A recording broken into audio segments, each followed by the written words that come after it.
Let's see story of the cows and the lion. 5 cows lived in a little forest. They ate fresh grass in a large green meadow. They all were kind friends. They decided to do everything together so the lion couldn't attack them. One day, the 5 cows fought and each one started to eat grass in a different place.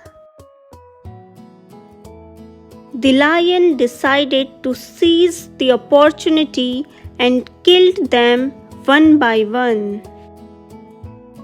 Now let's see moral of the story.